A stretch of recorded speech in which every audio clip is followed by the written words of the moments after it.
3번 요양보호 서비스 제공 원칙 준수사. 4번에 요양보호 서비스의 제공 원칙. 요양보호사는 장요양 서비스 제공 과정에서 여기서 핵심은요 수급자 중심이에요. 수급자. 수급자 중심의 급여를 제공한다. 급여가 뭐라 그랬어요? 서비스. 수급자 중심의 급여를 제공한다. 그래서 왼쪽에 참고 보시면요 대상자와 수급자라는 말이 있죠. 대상자와 수급자가 다른 말이에요? 같은 말입니다. 같은 말이에요. 장교양 현장에서 서비스를 받는 자를 일반적으로 대상자라고 하나, 대상자라고 이야기는 하지만 노인 장기요양보험에 따라 보험급여를 받는 자는 받을 숫자예요. 보험급여를 받는 사람, 수급자를 공식적인 용어로 사용하기도 합니다. 그래서 우리 기초생활 수급자 이렇게 얘기하잖아요. 수급자가 급여를 받는 사람이에요. 수급자가 급여를 받는 사람. 그럼 대상자를 수급자로 하는 거냐? 서비스를 받는 사람. 기초생활 수급자는요 급여를 받는 사람. 기초생활 수급자의 그 급여는요 현금이라 그랬죠. 그래서 현금 급여와 현물 급여가 있다. 지난번에 말씀드렸었죠. 네. 자, 요양보호사가 준수해야 할 세 가지 기본 원칙이 있습니다. 박스 3개 보시면 첫 번째 박스 수급자 중심의 급여 제공. 누구 중심? 수급자 중심. 두 번째 점 수급자의 요구를 종합적으로 파악하고 개별적인 요구를 반영하여 급여를 제공한다. 그 밑에 점 네 번째 급여 제공 기록지를 작성하고 수급자 또는 보호자에게 설명을 한 후 확인을 받는다. 급여 제공 기록지를 작성하고 수급자 또는 보호자에게 설명을 한 후 확인을 받는다. 급여 제공 기록지는 언제 작성해요? 서비스 제공 전에 아니면 제공 후에? 제공 후에 하는 거야. 서비스를 한 다음에 기록지를 쓰는 거지 미리 쓰는 게 아니라고요. 그렇죠? 네. 그래서 서비스 제공 후에 작성한다. 그 밑에 박스 기관의 운영 규정 근로계약의 내용과 최신의 급여 제공 기준을 충분히 숙지하고요. 다섯 번째 점 보시면 수급자에게 응급 또는 조치가 필요한 상황이 발생하면 임의로 판단하지 말고 즉시 관리자에게 보고한다. 임의로 판단하면 안 된다. 조치가 필요한 상황이다. 그러면은 어떻게 한다? 관리자에게 보고한다. 관리자가 누구예요? 시설자, 관리 책임자. 그 밑에 점 수급자나 가족이 부당한 요구를 할 경우 즉시 뭐한다? 거절하는 거야. 어떤 요구할 때? 부당한 요구할 때 이 부당한 요구라는 건요 불법적인 거예요. 부당한 요구를 할 경우 즉시 거절해야 돼. 거절하고 관련 대응 지침에 따른다. 관련 대응 지침이 뭘까요? 시설장에게 보고하는 게 대응 지침이야. 다른 지침은 없어요. 그러니까 보호자가 부당한 요구를 했다. 그러면은 다른 지침은 없어. 어떻게 한다? 보고하는 거야. 시설장에게 보고하는 거예요. 그 밑에 권리와 책임에 따른 급여 제공이 있어요. 세 번째 보시면요. 매년 건강검진을 받고 우리 일반인들은 1년에 한 번 건강검진 받잖아요. 우리 사회복지시설에 근무하잖아요. 그러면 매년 받아. 매년 받아요. 비사무직으로. 사무직이 아니잖아요. 원래 비사무직, 사무직 해가지고 사무직은 2년에 한 번, 비사무직은 1년에 한 번 하는데요. 우리 선생님들 사회복지시설에 근무하시면 비사무직이어가지고 매년 받을 수 있습니다. 그래서 건강검진은 매년 받고요. 계획적인 휴식과 운동, 건강관리를 통해 근골격계 질환. 근골격계 질환이 뭐죠? 근이 뭐야? 근육, 뼈예요. 근육, 뼈, 관절, 인대, 힘줄 등등등에서 나타나는 질환을 근골격의 질환이라고 하고요. 그 밑에 점 보시면요. 수급자에 대한 학대나 기관의 부당 행위를 발견했을 때는요. 지체 없이 관련 절차에 따라 뭐한다? 신고한다. 자, 77페이지 보겠습니다. 4번에 요양보호사 준수사항. 요양보호사가 지켜야 될 사항이에요. 반드시 지켜야 될 사항은요. 요양보호 서비스 제공 시 요양보호사는 다음 사항을 지켜야 한다. 준수해야 된다. 지켜야 한다. 1번 뭐를 지켜야 되냐면요. 대상자 개인의 삶을 존중하고요. 대상자의 성격, 습관, 선호하는 서비스 등을 서비스 제공 언제? 그 시점에 미리 사전에 개시 전에 대신 사전에 이렇게 나올 수도 있다 그랬죠. 개시 전에 반드시 확인을 해야 되고요. 동그라미 2번. 대상자가 가능한 자립 생활을 할 수 있도록 자 밑줄 대상자의 능력을 최대한 활용한다.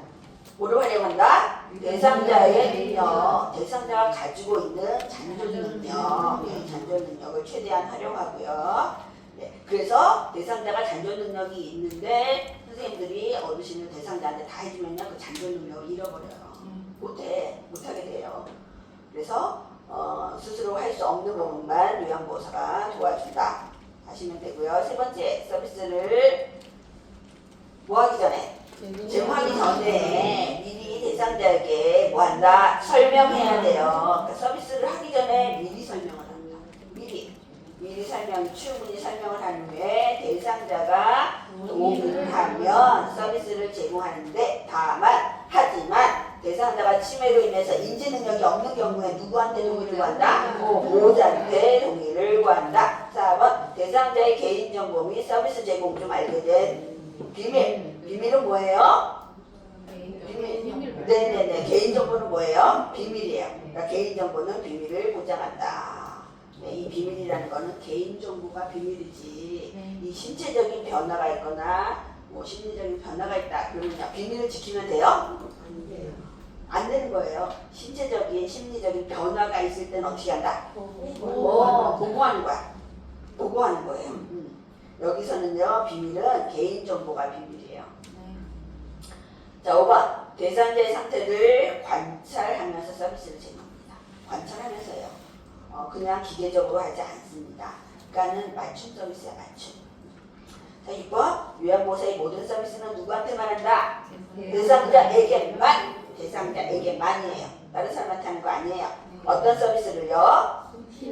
신체활동 중 그리고 일상생활 지원 정서 지원 또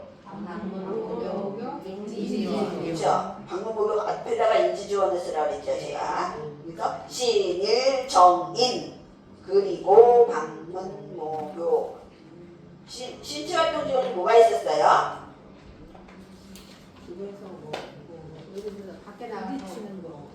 밖에 나가서 하는 게 아니라 신체활동은 신체에 대한 직접 서비스야. 그러니까 세수하고 양치하고 밥 먹고 화장실 가고 옷 갈아입고 이게 신체활동이에요. 일상생활이 밥하고 청소하고 세탁하고 같이 어르신 모시고 나가고 내가 대신 심부름하는 거 이게 일상생활이죠. 정서지원은요. 말벗 격려 위로 생활상담 의사소통 도움 인지지원은요. 인지를 지원하는 거야. 인지를 지원한다. 그리고 일상생활을 뭐한다? 함께 한다. 랜드 방문 목욕. 방문 목욕은 뭐를 한다? 목욕만 한다. 목욕 서비스예요.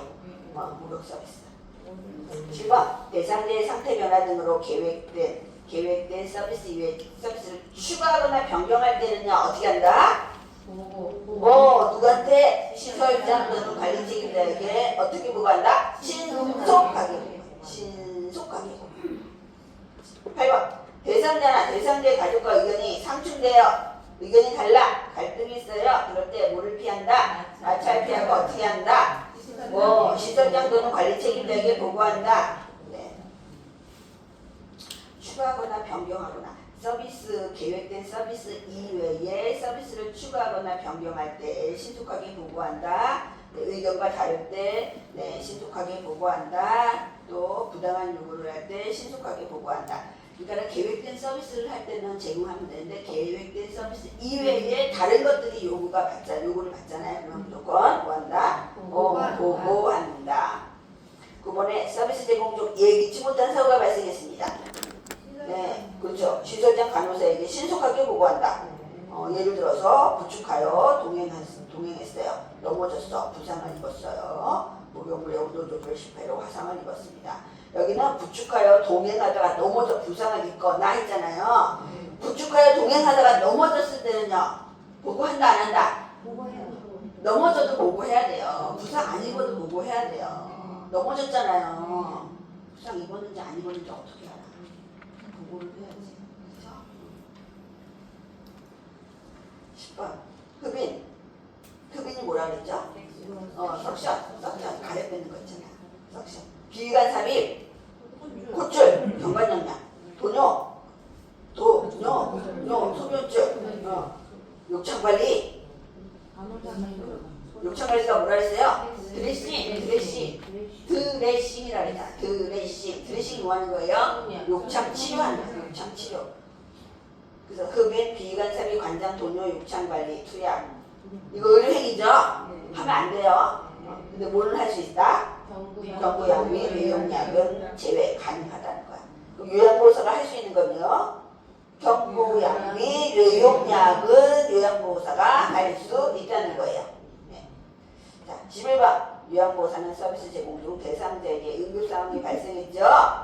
응급처치 우선순위에 따라서 뭐한다? 응급처치합니다. 응급처치 우선순위가 뭐예요? 긴급한 상황이야. 긴급한 상황. 다칠 순서가 아니라 긴급한 상황부터 뭐한다? 응급처치합니다. 자, 응급처치 우선순위에 따라서 의료행위한다. 맞아요? 틀려요? 틀려요. 의료행위하면 안 돼. 뭐 한다고요? 응급처치를 합니다.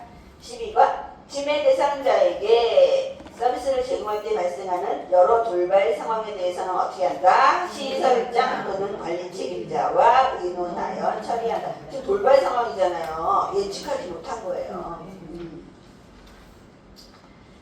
자, 78페이지 보세요. 요양보호사 금지 행위예요. 요양보호사 가면 안 되는 거예요. 금지, 불법 행위예요. 단가를 이번에 노인학대 등의 금지 행위예요. 노인학대. 노인학대에 대한 거는요, 여기 뒤에서 할 거예요. 뒤에서 할 거니까 이거는 넘어갈 거예요. 넘어가고요. 자, 반대로 1번. 수급자 유인 알선이에요. 유인 알선. 수급자를 뭐 한다? 유인하고 알선하는 거예요. 두 번째 줄. 수급자를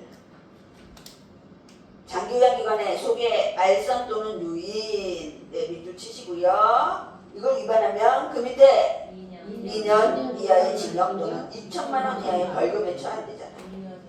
자, 2년 이하의 징역 또는 2천만 원 이하의 벌금. 2년 이하의 징역 또는 2천만 원 이하의 벌금짜리가 우리 세 가지가 있었죠. 그죠? 유인 알선하는 행위 또 그 밑에 본인 부담금을 면제하거나 감경, 면제 안 받아, 감경 깎아줘, 할인해 주는 거예요. 이랬을 때는 어떻게 한다? 두 번째 줄 2년 이하의 징역 또는 2천만 원 이하의 벌금. 유인 알선, 소개 유인 알선, 본인 부담금 면제 감경. 또 하나는 뭐예요? 비밀 누설 금지. 비밀 누설 금지. 반가로 4번이죠. 반가로 4번에 비밀 누설 금지. 장기요양기관에 종사하고 있거나 종사하는 자는요, 업무 수행 중 알게 된 비밀을 누설해서는 안 된다. 이 비밀이 뭐예요? 개인정보. 개인정보는 비밀이에요. 근데 이걸 누설했어. 그러면 2년 이하의 징역 또는 2천만 원 이하의 벌금. 이 세 개가 있어요. 그래서 2년 이하의 징역, 2천만 원 이하의 벌금이. 유인 알선. 그리고 또 하나는 본인 부담금 면제 감경. 또 하나는 비밀 누설. 이게 제일 큰 거야. 2년 이하의 징역, 2천만 원 이하의 벌금. 자, 반가로 보겠습니다. 부당수급 관련 행위 금지. 부당수급. 부당하게 수급한 거예요. 부당하게 서비스를 제공한 거죠. 거짓이나 그 밖에 부정한 방법으로 장기요양 급여를 받거나 다른 사람으로 하여금 장기요양 급여를 받게 한다. 자, 어떻게 해요? 1년 이하의 징역 또는 1천만 원 이하의 벌금이에요. 네. 1년 이하의 징역 또는 1천만 원 이하의 벌금. 자, 6번. 급여 제공 자료 거짓 작성이에요. 자, 5번은요, 부당수급이에요. 그러니까 홍길동 어르신이 해야 되는데 홍길순 어르신이 했어. 다른 사람이 한 거야.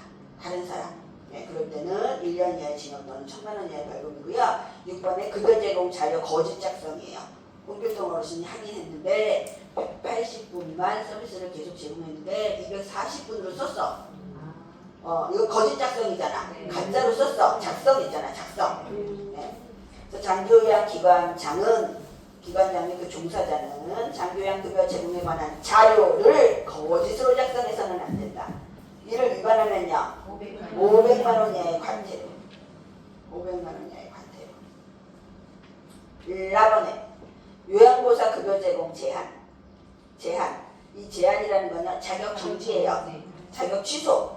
자격 정지 및 자격 취소는 어떤 게 있느냐. 방금 1번 자격 제한. 이건 정지예요. 장기 요양기관의 종사자가 거짓이나 그 밖에 부정한 방법으로 부정수급이에요. 부정한 방법으로 재가급여 비용 또는 시설급여 비용을 청구하는 행위에 가담했을 때 청구하는 행위에 가담했을 때 청구는 직접 못한다 그랬죠? 청구는 누가 해요? 뭐 시설장이나 사회복지사나 하는데 부정한 방법으로 청구하는 행위에 가담했을 때는 네, 그 제일 뒤쪽 보세요. 네, 밑줄 1년의 범위에서 제한하는 처분을 할 수 있다. 1년의 범위에서 제한하는 처분이 뭐라 그러죠? 1년 동안 네, 자격 정지예요. 네, 1년 동안 장교양급여를 제공할 수 없는 경우 자격 정지. 자격 정지가 되겠습니다. 자, 2번 요양보호사 자격 취소 사유. 이거 취소 이거는요. 불법이에요. 불법입니다. 자, 요양보호사의 결격에 해당하는 경우. 자, 요양보호사의 결격 사유에 해당하는 경우는 첫 번째 거는요. 요양보호사의 결격 사유가 6가지가 있거든요. 근데 이거는 다른 사람들도 다 시험을 못하는 6가지예요. 그 중에서 제일 중요한 한 가지가 마약 또는 대마. 그렇죠? 향정신성 의약품 중독자는 결격 사유가 됩니다. 그래서 우리 선생님들 그 자격증 취득 합격한 다음에 이거 소변 검사 해가지고 내는 거 아시죠? 그렇죠? 네. 자, 두 번째는요. 논에 대한 금지 행위. 이 논에 대한 금지 행위 제39조 9가 학대, 노인 학대에 대한 거예요. 그래서 왼쪽에 보시면 78페이지 제일 위에 보세요. 노인학대 등의 금지행위잖아요. 이게 노인복지법 제39조의 규약. 이게 박스에 있는 거. 그러니까 이것 때문에 처벌받은 사람. 이걸로 인해서 처벌받은 사람. 이게 오른쪽 박스. 오른쪽 79페이지. 그 아랫부분 두 번째 점. 논에 대한 금지행위. 그 노인학대를 위반해서 처벌을 받을 경우에는요. 자격이 취소가 돼요. 그리고 요 밑에 거짓이나 부정한 방법으로 자격증을 취득한 경우. 자격증 네, 부정한 방법으로 네, 불법적인 방법인 거죠. 불법적인. 그러면 이제 영리를 목적으로 노인에게 불필요한 요양 서비스 알선, 유인 알선 이를 조정한 경우. 그렇죠? 유인 알선. 처벌도 2년 이하의 징역 또는 2천만 원 이하의 벌금 받잖아요. 그렇죠? 네, 그리고 그 밑에는요. 자격증을 대여, 양도 또는 위조, 변조. 대여하거나 양도하거나 위조하거나 변조하지 않은 그건 취소가 되는 거예요.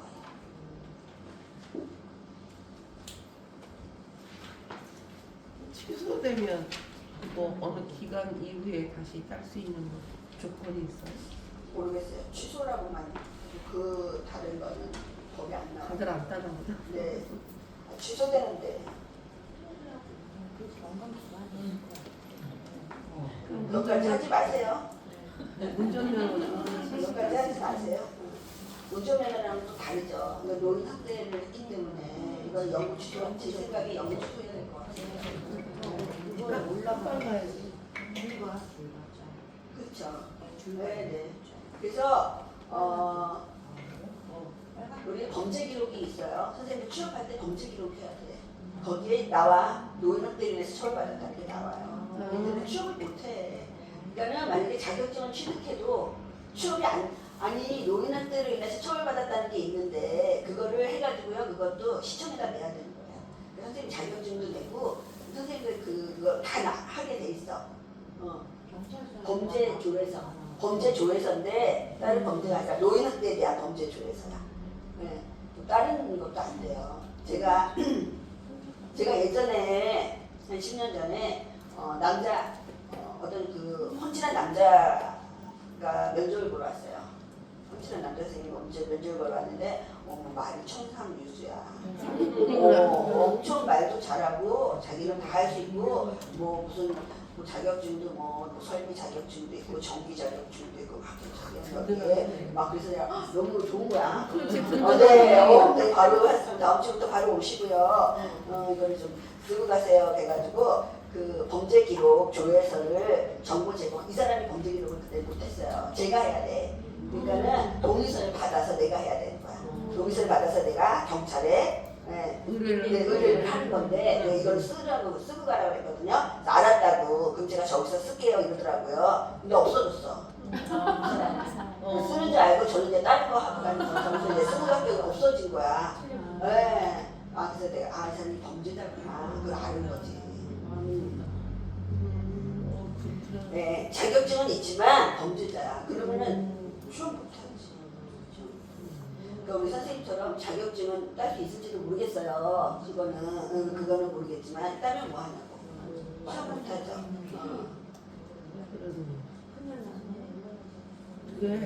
너 있었어? 다른 건 괜찮아. 다른 거 뭐 과태료 나오고 뭐 교통은 뭐 법규 위반해가지고 이거는 안 나와. 이런 건 안 나와요. 네. 다른 것도 걱정하지 마세요. 좀 괜히 얘기했나 보다. 네. 아니 여기 있잖아, 그쵸?